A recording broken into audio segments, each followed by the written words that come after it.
Welcome back to the Reversing Autoimmune series. I'm Gabriel Arruda with reversingautoimmune.com, and in this segment, we're going to talk about toxic food causing autoimmunity.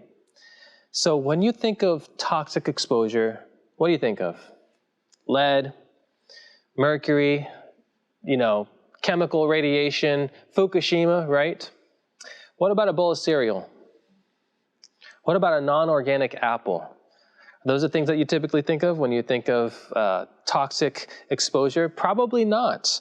Probably not. But friends, the case is that many of our staple foods have been so processed, they've been so genetically modified, so covered with pesticides, so filled with products from the labs, that they have become completely toxic to our bodies. It's the sad state of affairs. So think about this. You're eating something and it's a yummy meal and you're identifying it as a tasty morsel, but when it goes into your mouth, down into your body is identifying it as a toxin and actually attacks it. That's pretty terrible, isn't it? But that is what's happening. And toxic food is one of the foundational issues contributing and causing autoimmune diseases here in this age. And they cause the inflammation, neurological damage, chronic pain, chronic fatigue, depression. All of these, they find their source with the kind of food that we're eating. And it's not the only source, but it's definitely a big one. And for me, in my experience, when I was dealing with my autoimmune situation, headaches was a big situation for me. And toxic food would often trigger headaches for me. And I tell you, within 5 minutes, not even 5 minutes after eating a meal, I could tell if I had something that I wasn't supposed to, because I start getting a tension right back here, right in the back of my neck, and it would just creep over and just come to the center of my forehead and just start aching. And then once in a while, when I had something my body really, really didn't like, I would get a migraine and vomiting and just horrible, horrible feeling. And many times it would take my wife doing hydrotherapy just along my spine just to get me to go to sleep. And so those situations were terrible, but they can be avoided when you know what foods to look out for. And I want to say, even after you've healed from an autoimmune disease and you've healed from those challenges, headaches can come back if you're not careful. So this is long-term information. This is information that you want to really be living off of for a long time. So what are these toxic foods and what do they do? We're going to just cover seven points. The first one is GMOs, genetically modified foods. The second is non-organic foods. We're going to say most non-organic foods. I'll talk a little bit about that.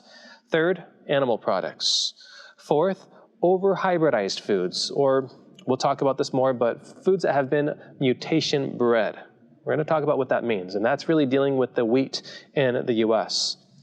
5, over-processed and over-refined foods. We're talking white sugar, white bread, a lot of packaged products. 6, tobacco and alcohol, and 7, caffeine.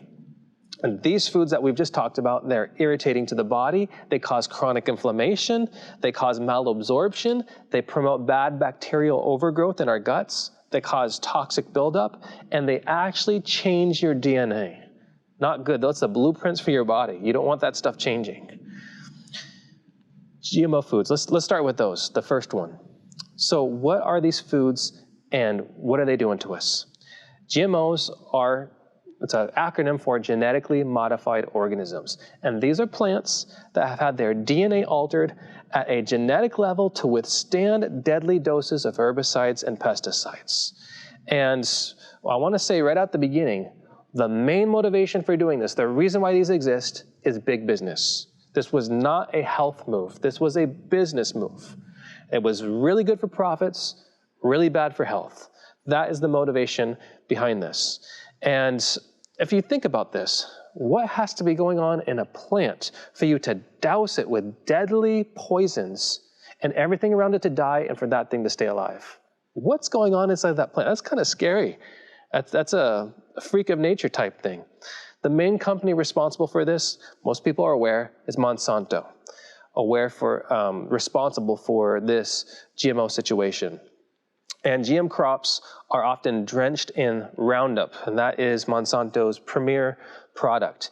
Now, Roundup has many deadly chemicals in it. One of those is glyphosate. Now, glyphosate was actually a chemical that was used in Agent Orange, which was used in chemical warfare in Vietnam. And that's what they were using to try and kill off the enemy, and unfortunately, a lot of our boys got exposed to it as well. Well, we were using it in chemical warfare in the 60s, and then in the 80s, we started putting it in our food. Sound like a good plan? No, not a good plan. And so glyphosate was a key ingredient in Agent Orange. Now it's in your food. And besides this, corn, cotton crops are engineered to produce their own insecticides. These are called Bt toxins. Now, the philosophy behind this is that when the insects come and they bite the crop, when it goes into the insect, it causes the insect's stomachs to explode. So that's happening to corn, that's happening to also cotton crops. So what do you think is going to happen when you eat that corn? What's it going to do to your stomach? You know, it's not uncommon to find corn associated with lots of digestion and lots of stomach issues, and that makes sense. If it's exploding the insect stomachs, it's not going to be good to ours. Now, because of this fact, the Environmental Protection Agency now actually regulates corn as an insecticide. Can you believe that? That's crazy. They regulate it as an insecticide because it produces its own insecticides. Explodes the bug's stomachs, hey, let's feed it to the kids. There's something wrong there. There's a gap there. And I think money is what's motivating people behind that logical gap. Well, I mean, if GMOs were bad, wouldn't our government and wouldn't the companies just, test and take a look and look at the evidence, and if it was bad, just stop it? You would think that makes a lot of sense, right? But you have no idea the amount of corruption that exists between the Department of Agriculture and these billion-dollar ag companies. Friends, there is literally billions of dollars at stake here. They are not going to give this up easy. No studies have been done. No human studies have been done with these GM foods. The fact is, you and I are the study. We're the study. And this autoimmune epidemic we're having is the result. Now, Monsanto finally did do some animal tests. They did it on rats. They did it for 9 weeks. And they said, you know what? No problem. So we didn't see anything abnormal happening with the rats. Well, France decided to follow up on this. France also did a study on GM foods. They did it on rats. They did it for 9 months. And here's what those rats looked like. Do you like those nice big tumors on rats? That's what happened when they fed these rats GMO foods for 9 months. Frankenstein rats. So this is why the European Union, Russia, Japan are among 64 countries that require GMO foods to be labeled or have banned them completely. But the United States, Canada, it's abundant. It's abundant, but it's banned in a lot of places. Now, other animal studies have also found really serious issues and really high risk with GMOs, including damaged intestines and stomachs. That makes sense. Immune problems and allergies, liver and kidney damage, infertility, tumors, accelerated aging, and death. Is there anything on that list that sounds good? Was there anything bad left off that list? It's terrible. Anyone want to accelerate your aging? And death was the last one. It just ended with death. That was a terrible list. And animals exposed to glyphosate developed digestive problems very serious to those with celiac disease, a very common autoimmune disease. And I heard one health professional state this about GMO plants. He said, GMO plants are more glyphosate delivery systems than nutrient delivery systems. That's a serious quote. So what are the GMO crops? What are the ones that we need to be looking out for? There's 11 of them today. Soy, corn, canola, cotton, sugar, and that's sugar from granulated sugar beets, potatoes, zucchini, yellow squash, apples, papaya from Hawaii or China, and alfalfa used to feed cattle. So when you're buying these items, just look for the non-GMO verified label. Look for that label, or even better, look for the USDA organic label. That's actually preferred.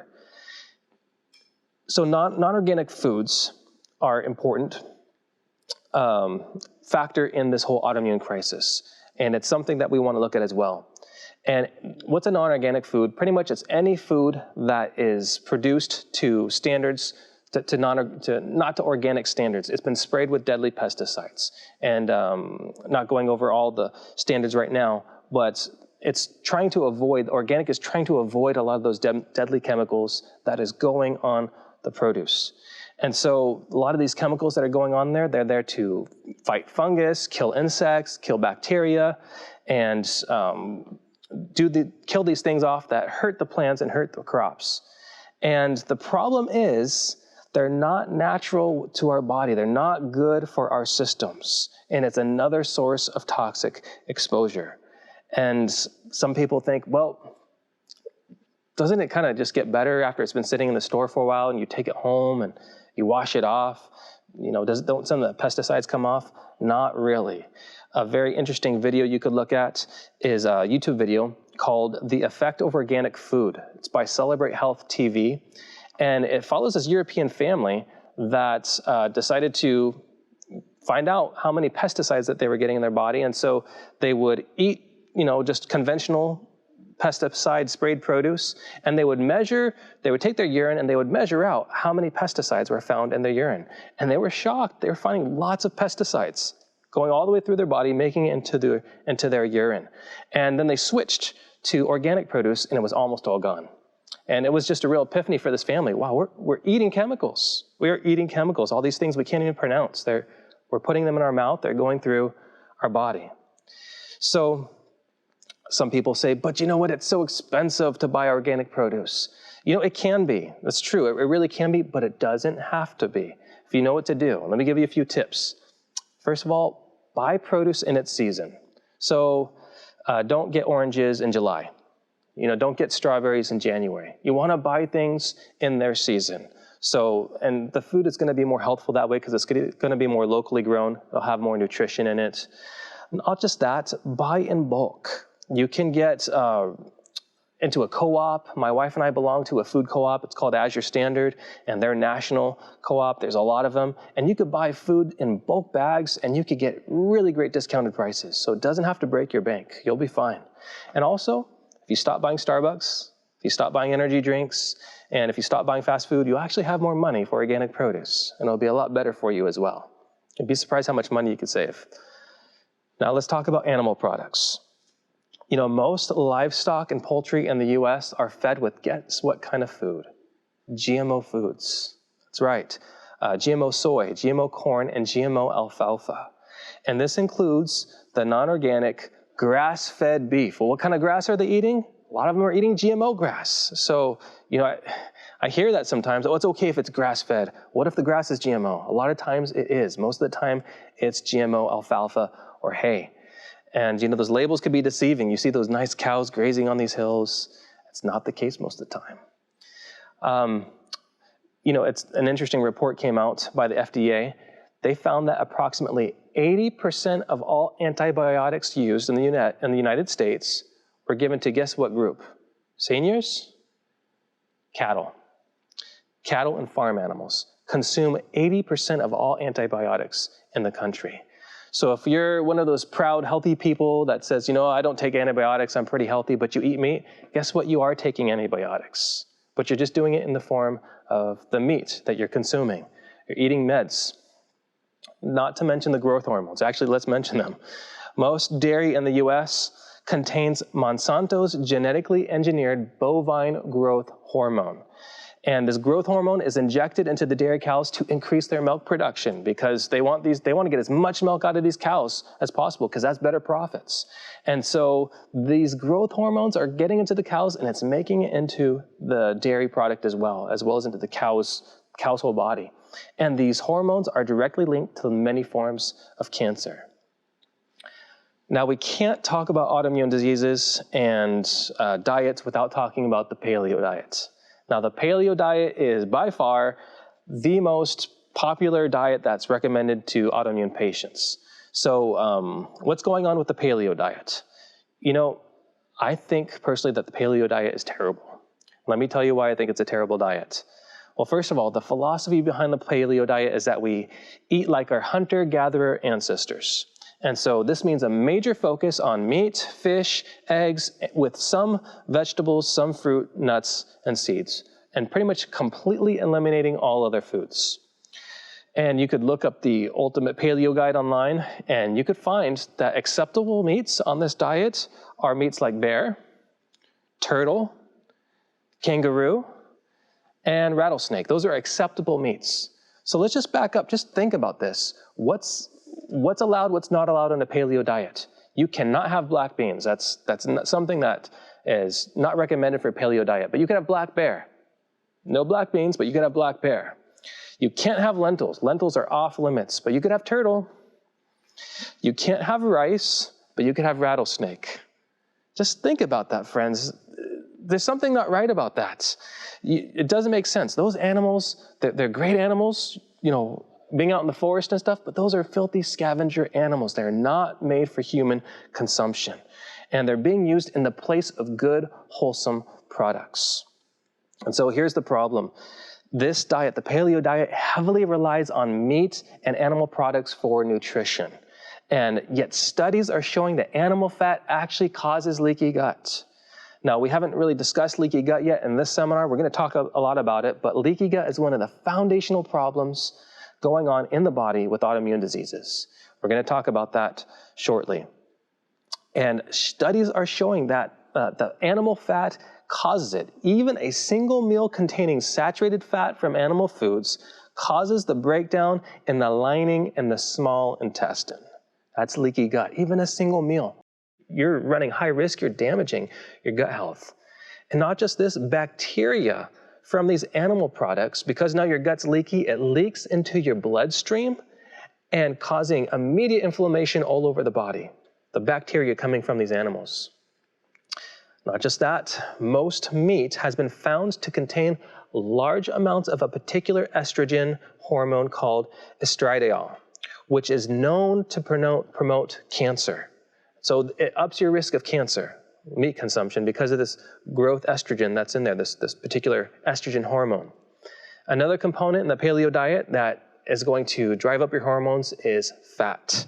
Studies show that high dietary fat intake is associated with elevated serum estrogen and androgens. Those are hormones, leading to increased rates of breast, colon, and prostate cancer. All those extra hormones, they're going to up your rates of cancer in your reproductive areas, essentially. Lastly, high protein. The paleo diet is a high protein diet, and diets high in protein have been shown to promote tumors and increase the metastasis in the liver and the lungs, as well as contribute to the formation of kidney stones. So friends, there's lots and lots of problems with the paleo. Now, some of you might be asking, well, wait a minute, why are so many people on it? And why have people actually said that they've benefited? They felt a little bit better when they go on the paleo diet. I'll tell you, it's not because of the meat. It's probably because they're avoiding a lot of bad grains, because grains are not allowed at all. But here's the thing, not all grains are bad. You need grains to provide certain key nutrients. And so we're going to talk about grains, and actually, we're going to talk about them next. This actually is a good segue to discuss grains. So what's the matter with grains? If you just tap into the autoimmune, natural-minded health community, grains are the devil. I mean, they really, really don't like grains. They treat grains like they're evil. And so we want to ask a question. What is this? Are grains bad? Are they good? I mean, think about it. Do we have people out there with gluten intolerances? Yeah, we do. We see that everywhere. Even at fancy restaurants, you could find a gluten-free menu now. It's really incredible. It's just exploded. Do we find people out there with corn intolerances? People who react bad to corn. Yeah, you're looking at one of them. I don't do well with non-organic GMO corn. I do very bad. As a matter of fact, I've gotten migraines from eating that stuff. And so there are definitely valid concerns with modern grains. And this is really due to over-hybridized wheat and GMO non-organic grains. That is the issue. Because think about this.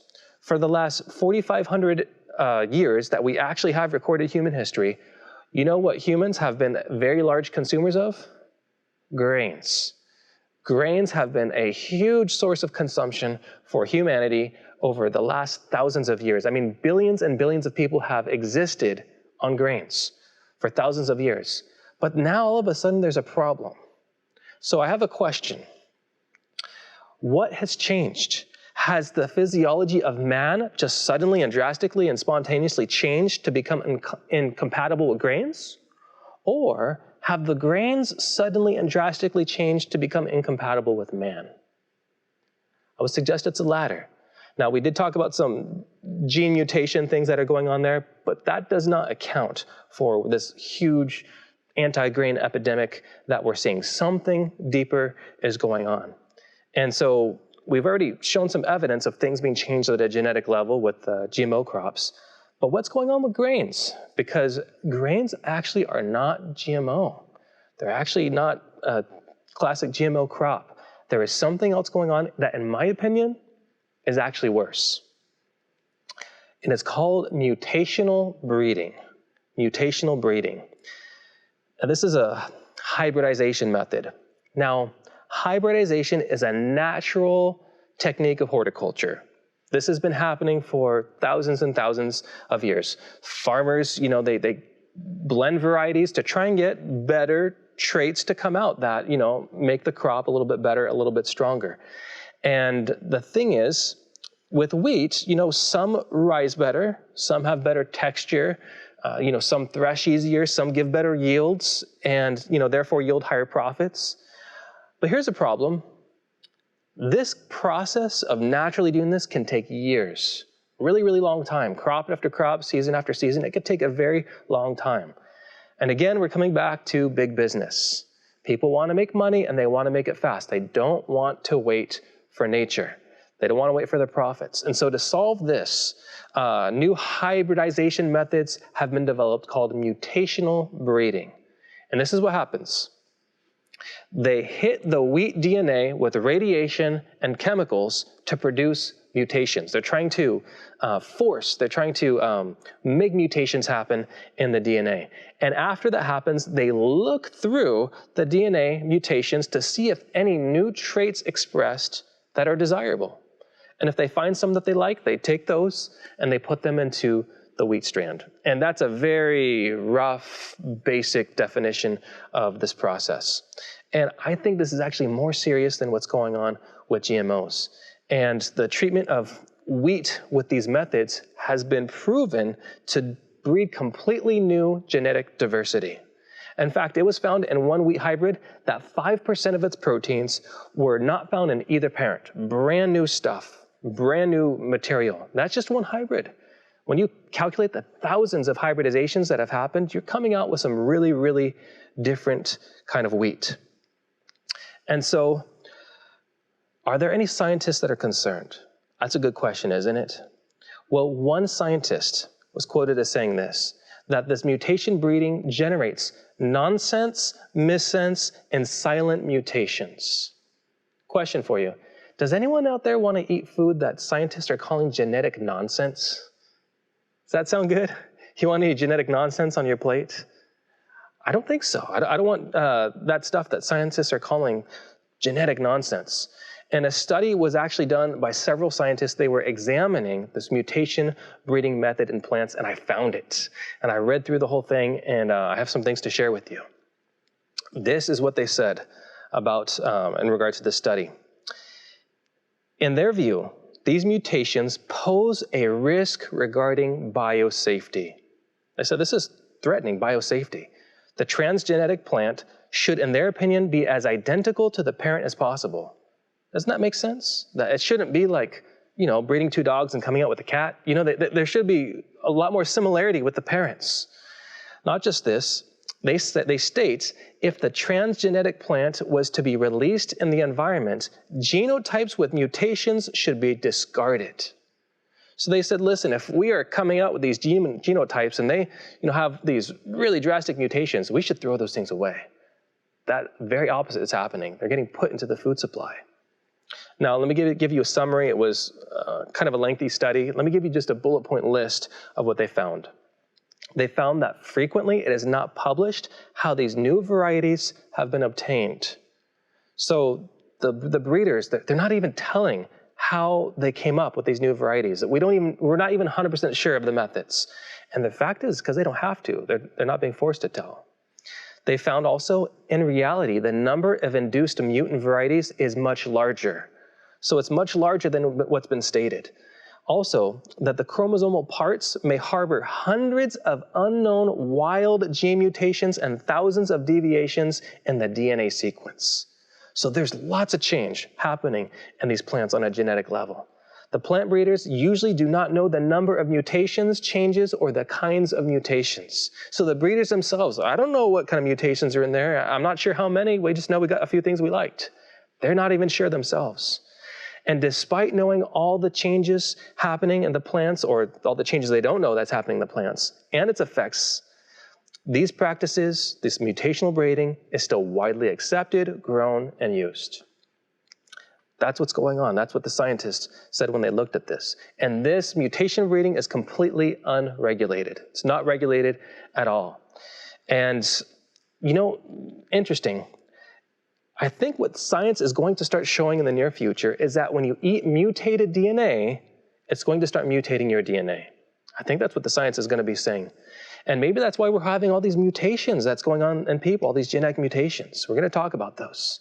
And not just that, besides mutation breeding, a lot of wheat is covered in GMO pesticides as well. Now, what about overprocessed foods, tobacco and alcohol, caffeine? We're going to talk about those more in the next section. And in the next section, we're going to talk about what these foods are doing in the body and how they are directly causing autoimmunity. And once you understand what's happening, once you understand what's taking place in the body, where the problem starts, then it's good news because you actually can know where to start. You can know where to start the fixing. Now, people might ask, well, do I have to give up all wheat now? I would recommend getting a food sensitivity test and check the IgA level in your gut. Test for too much, it pretty much tests for too much antibody presence. Now, what if you come out positive? If you come out positive, a question you have to ask yourself is, do I really want to perpetuate the problem? Do I want to continue causing an autoimmune response in my body?